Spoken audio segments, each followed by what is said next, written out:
Welcome back for another episode of Sales Pipeline Radio. We grab our board, swim out into the sea of ideas, and see if we can catch a wave on that sales pipeline curling up over the horizon with Matt Hines, the man who taught me more than anybody else that hope springs eternal, particularly for us Michigan football fans who... I don't know you've got anything to really worry about this. I mean, goodness, come on. Oh, well, so you got a top 20 team. Yeah. You got a team that's playing, except for the first week loss against Notre Dame, who looks like they may run the table. Yeah. You've played well since then. You've got a home game, a night game with College Game Day in tow this weekend against Wisconsin, which will be a difficult game. It'll be a good test, but it's going to be, I don't know. I think but you forget the Charlie Brown factor. Just when we think that they're going to do it, they pull the football away and fumble. Hey, look, exactly. I mean, my Washington Huskies almost lost to the winless UCLA Bruins this last weekend, and now we have to go into Eugene and play the hated Oregon Ducks. So it's hope springs eternal. The man who taught it to me here. All right. Well, we are right in the middle of college football season, which means we are right at the beginning of Q4. Thanks very much, everyone, for joining us on Sales Pipeline Radio. Really excited to have everybody here with us. If you are joining us live on the Funnel Media Radio Network, thanks so much for joining us in the middle of your workday. Appreciate the numbers. It's pretty impressive always, Paul, to see the number of people joining us live every day. It's crazy. For those of you joining us on the podcast, thanks very much for subscribing. You can find us on iTunes, on Google Play, Spotify, and where all fine podcasts are sold. And every episode of Sales Pipeline Radio, past, present, and future, is always available at salespipelineradio.com. Hey, before we get into things today, I do want to give a shout out to our new sponsor. Paul, we have a sponsor of Sales Pipeline Radio. What? You're kidding me.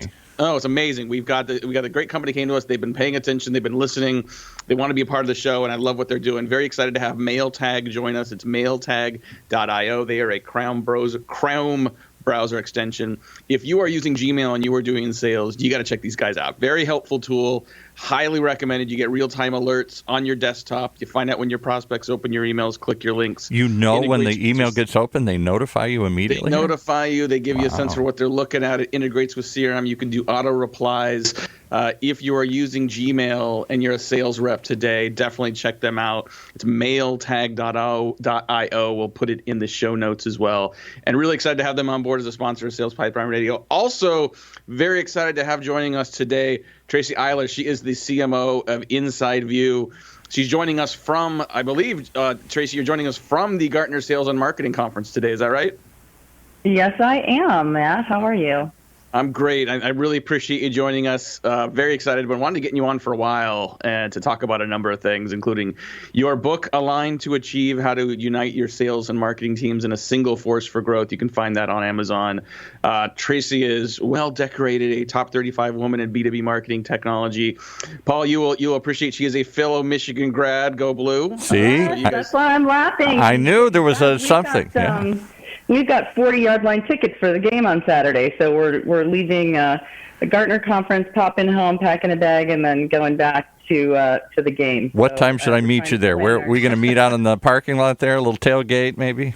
I will be tailgating. We will be at the athletic department. My sister-in-law runs the performance coaching department for the athletes, so she's got a great spot. So we'll be there. We can talk about it later. I'm trying to plan what I'm going to wear. Word has it it's going to be 36 degrees when the sun goes down. So somebody told me it snowed or it has a potential to snow. I can't believe that. I hope not. Yeah. I hope not. It's only October. Matt doesn't understand what we're talking about. I got no problem with this. Talking about college football, I am totally fine with this. There is nothing better than a home game with your alma mater, especially the night games. The Huskies have been playing more night games given the Pac-12 TV schedule. Yeah. And boy, Husky Stadium under the lights, I bet the big house under the lights is going to be pretty awesome. And quite rocking this weekend with a big matchup with Wisconsin. But Tracy, really have wanted to get you on for a while, and I think the impetus to try to get you on, now was really related to the presentation you gave at Dreamforce a couple weeks ago, and the work you've been doing to really sort of upgrade and migrate the marketing technology stack you have, and in particular moving from Marketo to Pardot. Yeah. And I don't want to make this about Marketo versus Pardot, but I think knowing that you guys went through that, I know for a lot of companies, like they shudder just thinking about making such massive changes in their marketing technology stack, particularly the tools that sort of provide some of the foundational elements. So We are going to share your slides and your presentation on the blog and in the notes of this as well. And I know this is a audio podcast, so we don't have those visuals today, but wanted to have you highlight some of the objectives and rationale that you used to make that kind of a switch internally.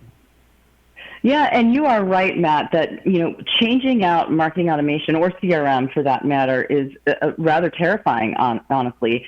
And it makes me think a little bit, too. I'm a big Bugs Bunny fan growing up, and you might remember the Roadrunner cartoons where, the track is being laid on the train, ahead of the train, right?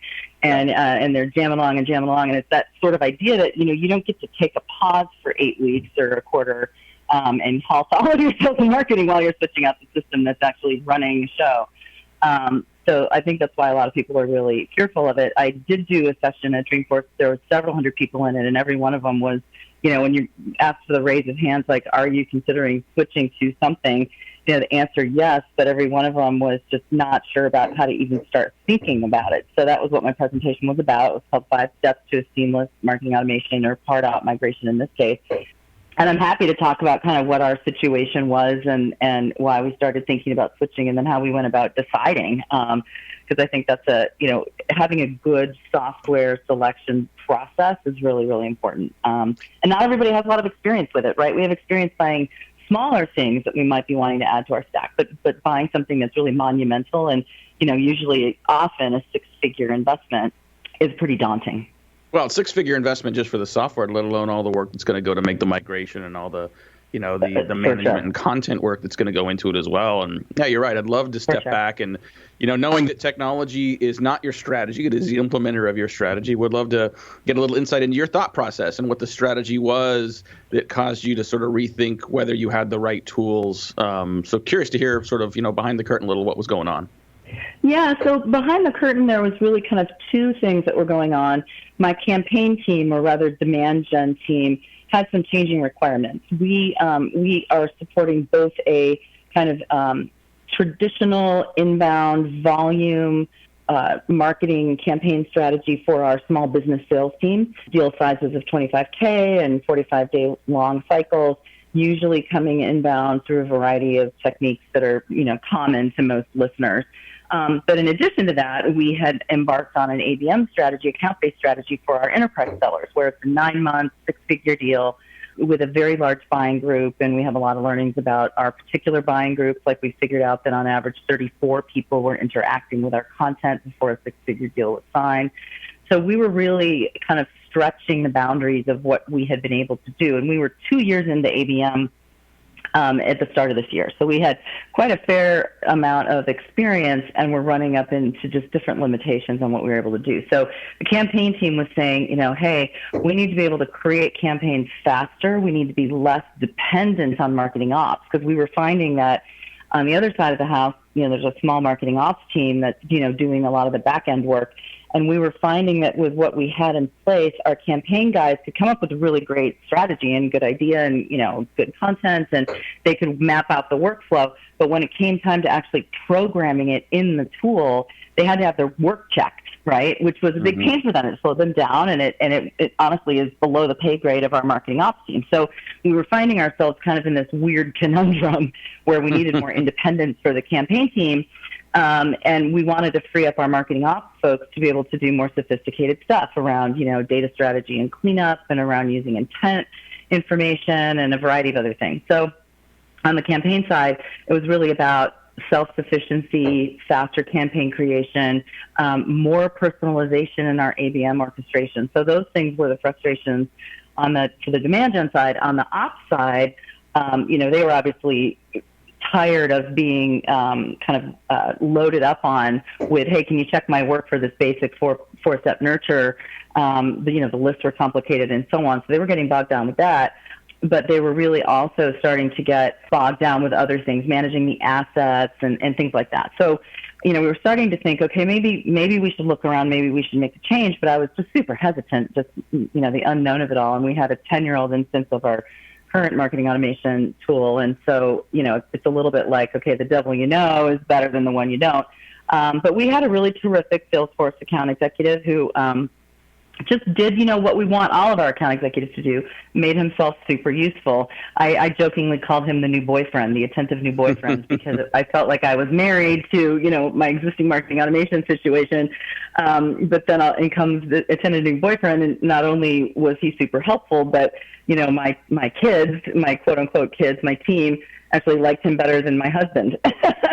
And so they started saying, hey, let's really take a look at this. And, we really kind of went through 3 levels of checking, to see if this would work. First was our ops guys needed to be happy. So they really dug in and looked underneath the covers to make sure that everything really was as integrated, as Salesforce told us it would be. And, I had a lot of skepticism about some of the messaging that was coming out of Salesforce at the time. Things like, we're natively integrated and it's so much better than everybody else's integration. To me, that was sort of a joke. Like, of course, marketing automation is integrated. HubSpot's integrated, Marketo's integrated, they're all integrated. I didn't really understand what that meant. And Salesforce has invested quite a lot in the Pardot platform. It's all one now. All the objects are shared. You don't have any of that two-way sync issue that you have with some of the other tools and stuff. So our marketing ops guys, put it through the ringer, really liked what they saw. And then it was the campaign team's turn to say, okay, of the campaigns that we're typically trying to do, is it going to be easier? Is it going to be quicker, faster? Or are we going to be less reliant? And they just honestly fell in love with it. There's one report, there's a picture of it in my slide deck from Dreamforce that is just like the money shot picture where we did our first campaign. It was just a basic product launch webinar. It wasn't anything fancy. And, in one view of what they call their engagement studio, you can see all the kind of graphic steps of what your flow is going to be for your campaign, but conversion rates all along the way. And in other tools that we've experienced with, you had to go hunt that down on like 4 different screens, right? So all in one, really, really easy to use. So that team was super happy. And then the third part was really me, which was, okay, guys, I'm frustrated because I don't have the insights I need and how our campaigns are performing, but also just how is our engagement with our account. Account engagement was just something we were really struggling with being able to see. So we spent a lot of time looking at kind of what reporting was possible. And the B2B analytics tool from Salesforce, very powerful there. Awesome. We're talking to Tracy Eiler today. She's the CMO of Inside View and is in the midst of making a transition on the marketing automation platform side. And independent of, who your favorites are or what you go with, I think just the process of going through that is just really interesting to me. I want to talk, we're going to have to take a break here just in a couple minutes, but I want to get a sense from you.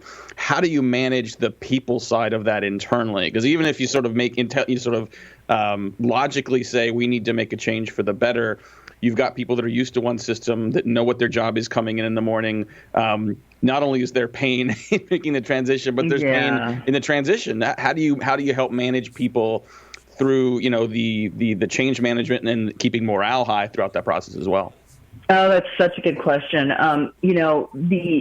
For me, it was very, very important that, consensus building is critical. And so pulling together as many people as possible early on, even the super junior ones that, maybe not even get their fingers on the marketing automation product, but they're actually, working on campaigns or other things, just to educate them and collect requirements and, really weigh whether, we even wanted to embark on a future or not.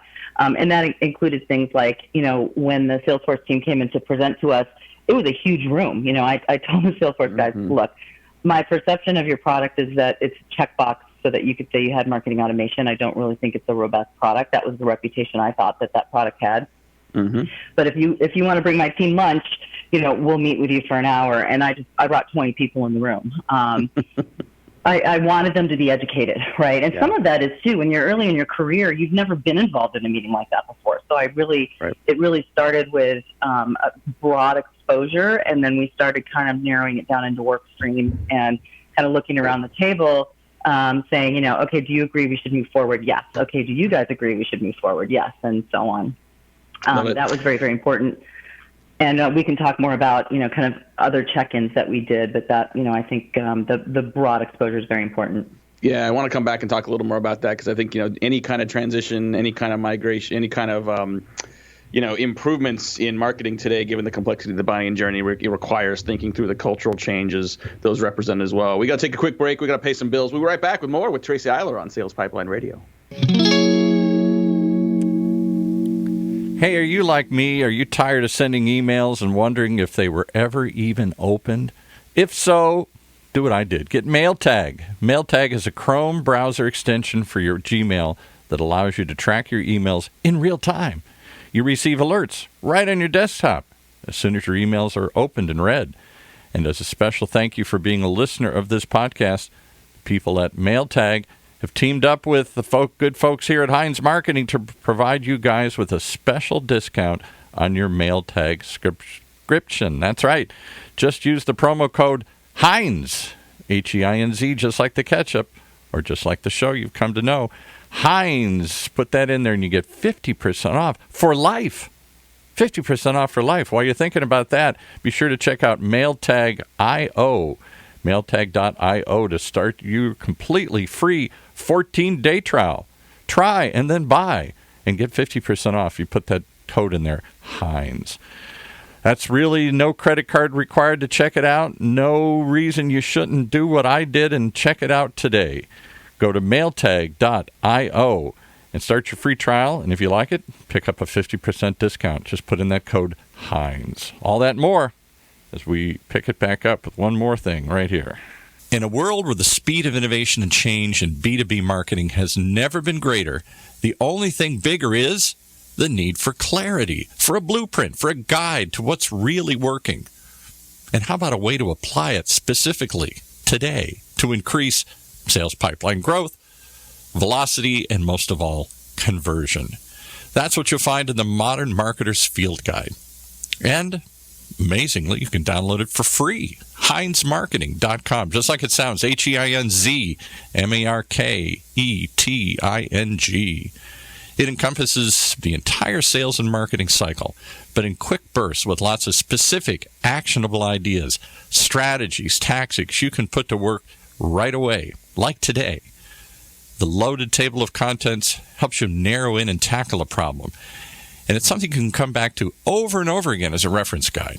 Why not download your free copy of the Modern Marketer's Field Guide? It's free. HeinzMarketing.com, just like it sounds. HEINZ, marketing.com. Well, a lot of stuff to take in, but most of it's free. That's the thing you got to wrap your head around here. It's crazy. Who are the crazy people giving away free stuff? Free. I must be crazy here. Yeah. Oh my gosh. Well, thank you very much. Thank you for listening to the free Sales Pipeline Radio. If you like what you're hearing today, if you're also in an organization thinking about making a change with some of your marketing technology, or even sort of looking to make sure you're doing those migrations well, definitely encourage you to check out this entire episode. Feel free to share it with your team. It'll be available up on SalesPipelineRadio.com on demand here in a couple days. Coming up next couple weeks, we got some great guests. Next week on Sales Pipeline Radio, Laura Vogel. If you are in B2B and have been to any events in the last few years, you've probably been impacted by Laura Vogel's work. She's one of the best event marketers, event producers in the B2B industry. We're going to be talking about what's working and what's not and best practices for event marketing. And then coming up, we got Jeb Blount, who's the author of several books on sales strategy, including the most recent book, Objections. And then the king of sales himself, Jeffrey Gitomer, is going to join us in the beginning of November. But today, more time with Tracy Eiler. She is the CMO at Insight Squared. She's the author of her own book, Aligned to Achieve. Highly encourage you checking that out on Amazon. And Tracy, we've been talking about requirements that go into why you make a marketing automation transition. You talked about, gathering requirements and thinking through strategy and needs from demand gen and from marketing ops. Curious, how is the sales team involved in that process, if at all? Like, what is the sales team's input been, either passively or actively, in helping to make technology decisions? Yeah, that's a good question. Our sales team was not super involved. They certainly were aware. My sales peers certainly were aware of what we were doing, because we needed folks to understand that, there was a risky time for marketing and that we needed to be project managing only the most important things during that migration. Our sales ops guy, however, was very involved. So sales ops, marketing ops work hand in hand, and my colleague Franklin, who I'm talking about, was very, very involved. So he really led the negotiation with me as the executive sponsor. And of course, one of the things you have to think about when you're doing this kind of migration is the CRM vendors and the marketing automation vendors have gotten very smart on how to extract more money from all of us, right? So, they're pricing by record size as an example. So you have this big bloated database, you're going to spend more. So clean up your data, it goes down. But when your renewal's up, they all have this 7% uplift in price year to year. I call it the VIG, which is not how they refer to it, but that's how I think about it. And, we were looking at our renewal contracts at the same time for CRM and marketing automation. So our timing is really good. And, both vendors were coming back to us with a 7% uplift, right? So 14% more money on top of what we're already spending for no new functionality, right? Just the same thing. So, you can use that to your advantage, obviously, because, in Salesforce's case, if we were going to consolidate our spending over there, we didn't have to pay that VIG. And then there was some other negotiation that we were able to do that was good, a good deal for for us, for Inside View. And I would also say that, we did a good job of really structuring a contract and did a 3-year deal, for example, and that helped lock in terms and so on. But that's something I think that is a big blocker. I've been doing some networking and calls for Salesforce with other CMOs, and in fact helped them run their first CMO council at Dreamforce. And everybody around the table was like, there was probably a third marketing automation customers in the room. So there was about 30 people, 20 of them were Pardot customers and the rest were not. Mm-hmm. And they were thinking about switching, but they were all very terrified. Like, okay, well, what am I supposed to plan this, right? And let's just say you have an annual contract and it's up in 2 months. It's too late, right? You can't decide, can't decide 2 months in advance. So, part of what I tried to do in my presentation that you guys will post is really talk about what kind of timeline you need and think and work back from that renewal, at least 6 months, so that you have enough time to fully vet the alternative if you're going to switch, and then build a good plan. And in our case, we had an 8-week migration. We thought it would take 12, so that's what we had planned for, but certain parts of it went faster than we expected. And so we were able to cut over more quickly, which worked out great for us.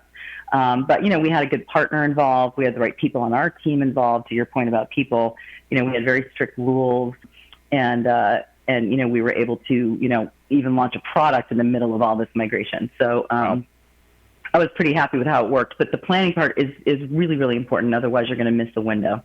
Yep, got it. Got a few more minutes here with Tracy Eiler, and I'm curious, you're kind of in a unique position because you are marketing a product in the marketing technology stack for many companies as well.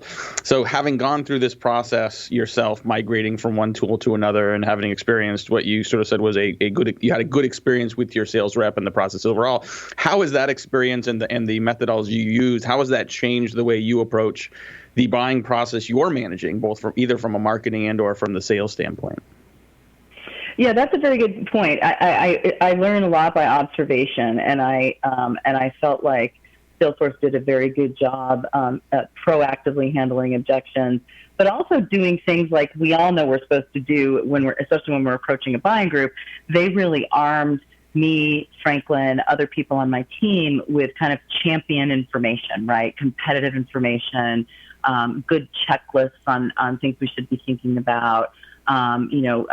Deep technical specs that we could run by our sales ops team and even deeper into the org if we needed to. And that just made it easier for us, right, to make the decision. So then in turn, I look back in our own processes, right, and kind of say, all right, are we doing those things for our buyers? Are we making it easier for them? And one of the big things at this Gartner conference I'm at is buyer enablement is kind of what they're calling it. And, buyers buy the way they want to buy. And us marketers come up with a buyer journey, but that's how we want to sell. Mm-hmm. So, they really turned it around and said, think about how your buyers are going to buy. And especially in a complex sale, there's a lot of consensus building. There's a lot of people, and it's not a linear process. So you really have to arm your buyer with as much information as you can. And sales and marketing is a continuous loop. It's not like marketing delivers the qualified lead and then leaves the process, right? There's all sorts of things on our website and other things that we need to do more transparently in the buying cycle. So I think this software purchase for me, but also this conference has been, given me a lot of good things to think about. Love it. Just a couple more minutes. Probably last question here for Tracy Eiler. I appreciate you mentioned being at the Gartner conference. I really appreciate you stepping out for a couple minutes and grabbing some time with us here. And like I said, she's got a whole presentation on all the strategy, all the process, all the best practices around her marketing automation transition that we will post on our site and in the call notes. Tracy, curious, as you look at 2019, you now made a big platform migration. What are some of the other tools and capabilities that you think are going to be critical for Inside View, or that you think are critical for B2B CMOs and marketing groups overall?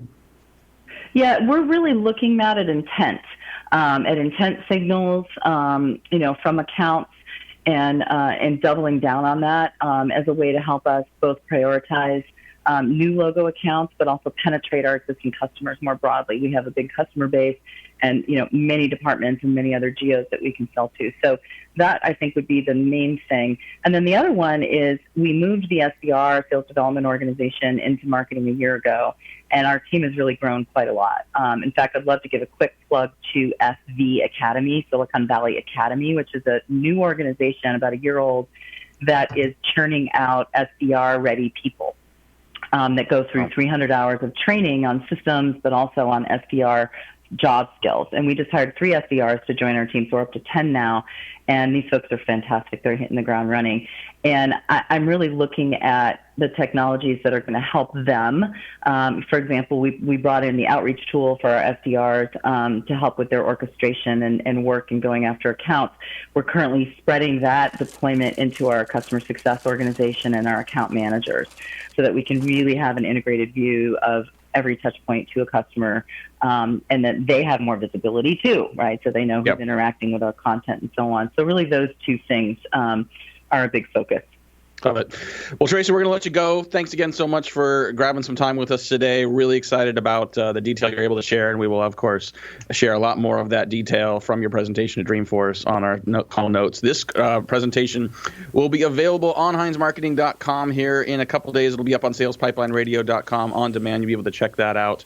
And definitely check out Tracy's book as well, Align to Achieve, if you're working on sales and marketing alignment. Just a great book that she wrote a couple years ago and still highly relevant today for a lot of organizations. We are out of time. Thank you very much for joining us. We'll be here next week, every week at 11:30 Pacific, 2:30 Eastern for another episode. For my great producer, Paul, this is Matt Heinz. Thanks for joining us again on Sales Pipeline Radio. You've been listening to Sales Pipeline Radio, right here on the Funnel Radio Network for at-work listeners like you.